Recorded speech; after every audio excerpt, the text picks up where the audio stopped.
vous êtes pas au courant? Au courant? De quoi? Allez donc faire un petit tour sur YouTube. On l'a pas derrière. Et regardez s'il est là, si vous voyez Dao. Oh, ce serait l'horreur. Je vais aller voir, je joue le jeu. Oh, s'il était là, t'imagines?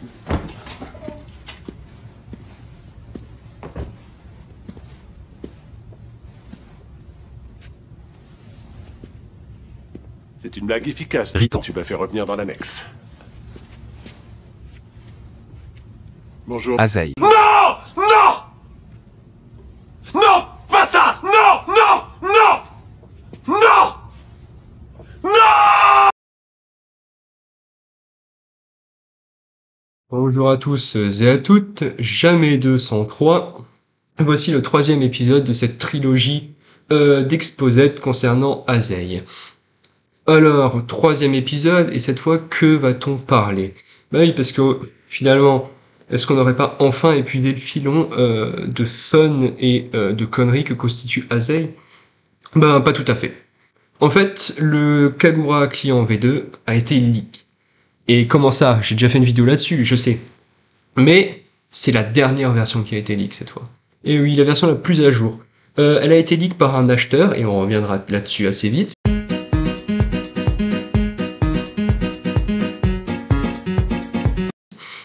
Donc les liens sont dans la description, le lien de téléchargement, d'un GitHub, etc.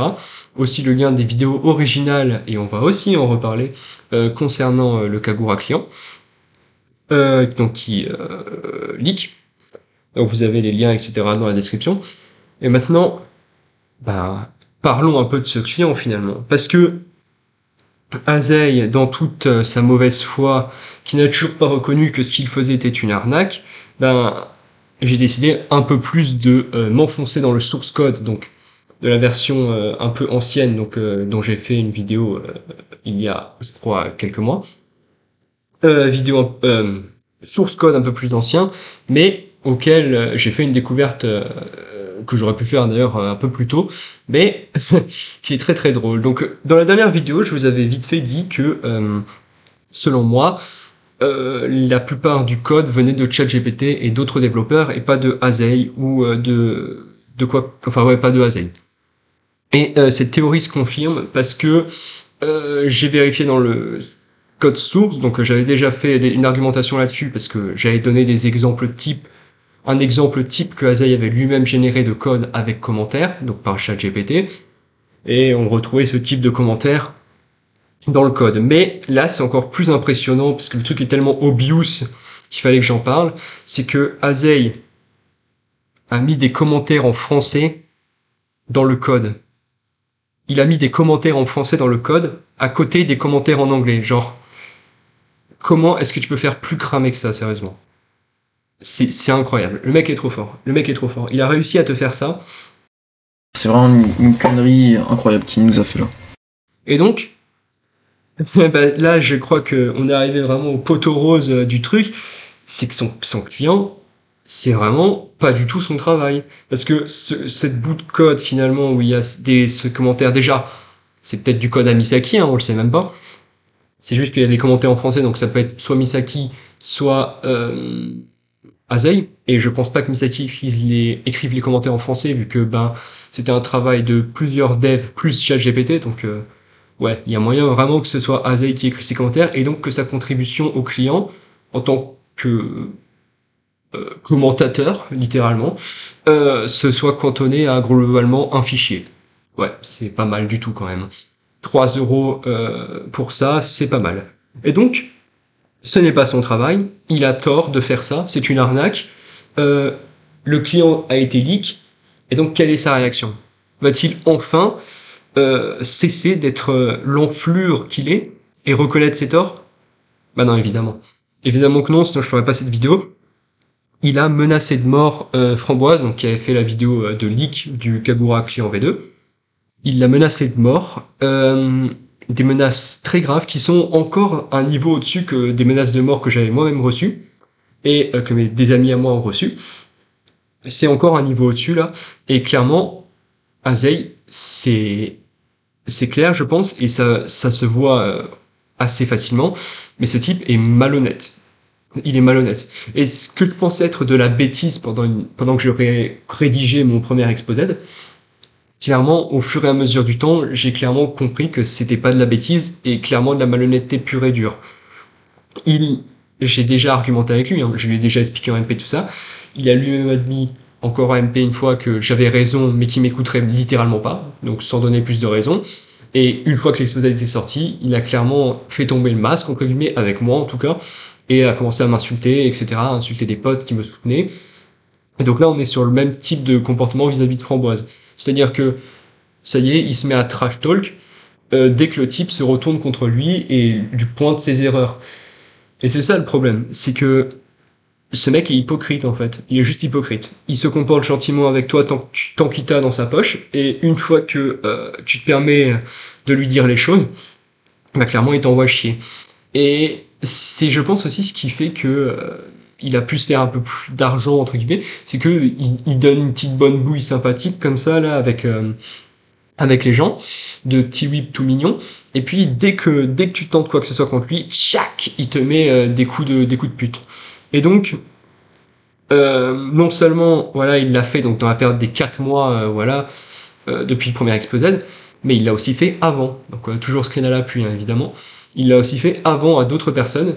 Donc c'est quand même assez, ça montre clairement que c'est pas juste, il y a eu un déclic, paf, et tout d'un coup il s'est mis à péter un câble avec des gens. C'est juste son caractère et son comportement d'hypocrite qui ressort. Et donc, Azeil l'hypocrite, ce mec qui clairement le mec qui est accusé de tous les trucs du monde et se met quand même à te dire que non, c'est vraiment toi l'enflure dans cette histoire. Et maintenant, il se met carrément à péter un câble et à menacer de mort des gens. Bon, le full aura. Voilà, on va parler dans le full aura. Le full aura est là, il est leaké, il est disponible à tous, donc non, les pigeons d'Azeil n'auront plus le monopole de ce cheat, mais ça veut aussi dire que le mode bataille va devenir invivable la majorité du temps, parce que vous vous doutez que ce qui est arrivé sur Wii U arrivera sur PS3, arrive sur PS3 donc, et arrive à mon avis d'une manière un peu plus grave, parce que je vais pas dire que les joueurs PS3 sont plus cons que les joueurs Wii U, ce serait du chauvinisme de bas niveau, mais ce que je veux dire c'est que c'est pas des lumières quoi. Et donc ces joueurs-là vont utiliser le Killora V3 V4, non, maintenant c'est vrai, maintenant on est à la V4, excusez-moi. Oh là là, ça s'update si vite. On est déjà à la V4, et donc voilà, ils vont pouvoir utiliser ce full aura pour pouvoir faire des trucs complètement dingues et ruiner le mode de jeu bataille.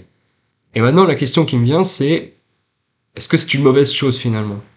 Est-ce que le mode bataille, c'est un peu le point, un des points clés qui permet à la communauté de se construire, parce que c'est avant tout comme ça que les gens se sont rencontrés à la base, hein, pour la grande majorité. Ils sont passés par le chat vocal, etc. Et puis voilà. C'est comme ça que la communauté s'est formée. Mais, quand même, il y a beaucoup d'enfants encore sur Minecraft PS3, parce que les services en ligne sont encore pris en charge par Sony, à voir pour combien de temps après, hein. Ça aussi, c'est une question qui se pose. Et donc c'est encore possible pour pas mal d'enfants de rencontrer des gens.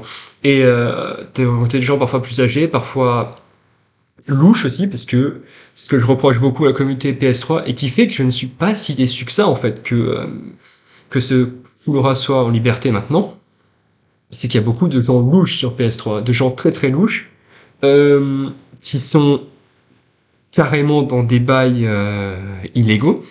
Je pense à Matsaki ou à Lenny Talop, par exemple, qui ont fait des choses, donc le Matsaki du DDoS, pas mal, mais ça c'est la partie émergée de l'iceberg, entre guillemets. Et Lenny Talop qui a fait des trucs carrément répugnants, hein, on va pas se mentir. Et voilà, là je prends deux extrêmes, hein, Matsaki et Lenny Talop, voilà, c'est deux extrêmes, mais c'est pour vous donner un ordre d'idée de la communauté PS3. Vous avez aussi beaucoup de toxicité, hein, évidemment.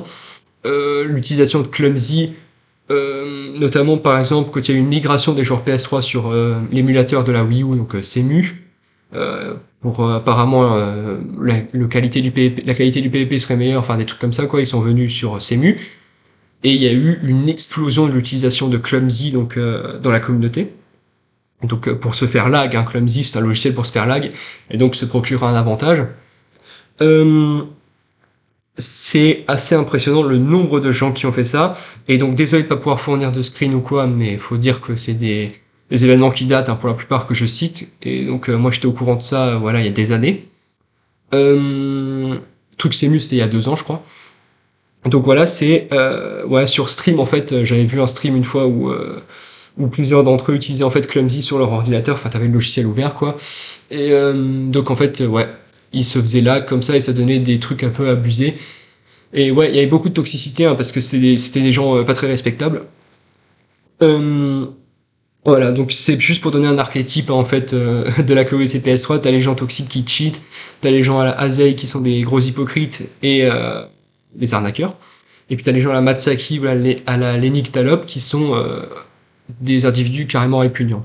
Et c'est pour ça que je suis globalement assez content que la communauté PS3 finalement en prenne un coup, parce que le full aura risque d'un peu d'enfoncer le clou dans le mode bataille, parce que clairement personne ne reste joué contre des gens qui font des full aura, à part les autres cheaters du coup, mais c'est tout. Donc voilà, ce sera un clou enfoncé dans le mode bataille, et finalement je trouve que c'est pas si mal. Enfin voilà, petite vidéo donc pour montrer encore une fois que Azei est un individu très qualitatif. Et donc, cette fois, ça y est, je pense que c'est enfin fini, qu'on aura enfin plus besoin de faire de vidéos sur Azei. Et ça permettra de tourner un chapitre de la chaîne YouTube et de s'intéresser à d'autres choses. Donc voilà, Exposed sur Azei, c'est fini, finito. Et on va espérer maintenant qu'il se taise à jamais et qu'il puisse enfin arrêter de faire ses conneries avec son client, parce que maintenant il y a vraiment plus du tout aucune raison de l'acheter, en plus que de base il n'y avait pas de raison de l'acheter, alors voilà. Je souhaite à tous une excellente journée, pour ma part c'est le cas. Merci beaucoup aux fournisseurs de screen et à tous ceux qui m'ont donné des trucs, qui ont fait gonfler le dossier entre guillemets, et je vous dis à très bientôt.